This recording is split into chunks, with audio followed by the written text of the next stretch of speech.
So আজকের recipe লইটা fry. এখন আর চিটাগাং যেতে হবে না লইটা ফ্রাই খাওয়ার জন্য, কোনো রেস্টুরেন্টেও যেতে হবে না, আপনি বাসায় খুব ইজিলি লইটা ফ্রাইটা রান্না করতে পারেন। লইটা আমি প্রথমে ভালো করে লবণ দিয়ে ঝাঁকিয়ে কষিয়ে ঝাঁকানাকা ঝাঁকানাকা করে মাখিয়ে দেন আমি পানি দিয়ে ওয়াশ করে নেব। এই তো যেভাবে সবাই মাছ ধয়, প্রথমে হালকা, যেহেতু এই মাছটা অনেক নরম তাই অত বেশি ডলাডলি করার দরকার নেই, এটা এমনিতেই পরিষ্কার, জাস্ট একটু লবণ দিয়ে খাঁচা দিয়ে নেবেন। অ্যান্ড দেন এরকম 3 পিস লেবু আমি দিয়ে এটাকে 20 মিনিট ম্যারিনেট করব। 20 মিনিটের বেশি ম্যারিনেট করার দরকার নাই, তাহলে এটা মাছটা নরম, এমনিতেই আরও বেশি নরম কুতকুত হয়ে যাবে। যাই হোক, দেন আমি টিস্যু পেপার নিয়ে নিলাম। টিস্যু পেপার নিয়ে হাত দিয়ে এভাবে চিপড়িয়ে লেবু পানিটা নেংড়িয়ে নিব, যাতে করে সকল পানি বাইর হয়ে যায়। পানির পরিমাণ যদি থাকে তাহলে এটা ভাজাটা ভালো মতো হবে না।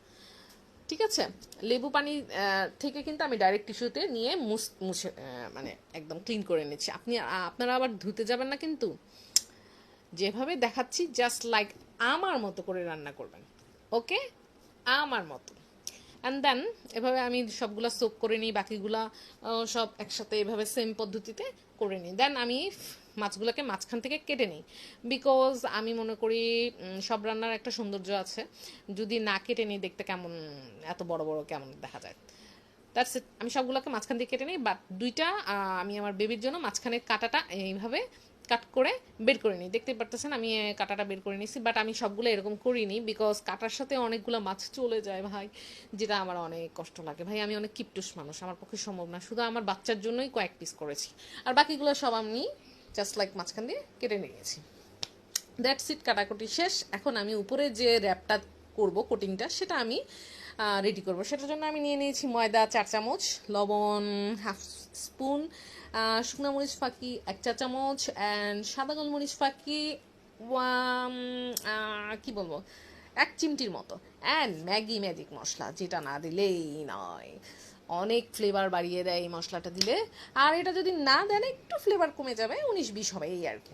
জাস্ট এখন একটা করে নিব, অ্যান্ড দেন এটা আমি ওই উপরের কোটিংয়ের মধ্যে ঝরঝরে করে নিয়ে লাগিয়ে নিব, র্যাপ করে নিচ্ছি। দেখতেই পারতেছেন কত সুন্দর করে লেগে গেছে। এখানে কোনো ডিম ডিম দেওয়ার দরকার নাই, জাস্ট লাইক দ্যাট, এভাবেই করবেন আমার মতো করে, ওকে? আমার মতো করে। অ্যান্ড তেলটা ভালো মতো গরম না হওয়া পর্যন্ত কখনোই ছাড়বেন না, তাহলে জিনিসটা নিচে লেগে যাবে। অ্যান্ড দেন যেই কথা সেই কাজ, তেল গরম, দেখতেই পারতেছেন, ব্লাস্ট। অ্যান্ড এটা অনেক সময় ধরে ভাজতে হবে, চুলার আঁচ বাড়িয়ে কখনোই এটা ভাজবেন না, তাহলে এটা পোড়া পোড়া চলে আসে তাড়াতাড়ি, আর ভিতরে কাঁচা কাঁচা থেকে যাবে। তো মিডিয়াম আছে সামনে দাঁড়িয়ে থেকে চেষ্টা করবেন ভাজার জন্য, অ্যান্ড নাড়া দেওয়া যাবে না, কোনো প্রকারের নাড়াচাড়া দেবেন না। জাস্ট হালকা করে একটু ছোট কাটা চামচ দিয়ে আপনি সাইড দিয়ে একটু নাড়া দিয়ে দেখবেন যে নিচের পাশটা হয়ে গেছে কিনা। আমি নিচের পাশটা হয়ে গেছে, আমি র্যাপ করে দিয়েছিলাম, অ্যান্ড দেখছেন কি পরিমাণে মচমচে অ্যান্ড কুরকুরে লুকস আসছে, it's just wow. And then আমার সবগুলো ভাজা হয়ে গেল, আমি গাজর অ্যান্ড লেবু দিয়ে ডেকোরেশন করে নিলাম। এটা হলো ফাইনাল লুক। মনে হইতেছে আমি মনে হয় চিটাগাং গেছি লইটা ফ্রাইটা খাইতে। যাই হোক, এটা খুবই ক্রাঞ্চি হয়েছে, খুবই ক্রাঞ্চি।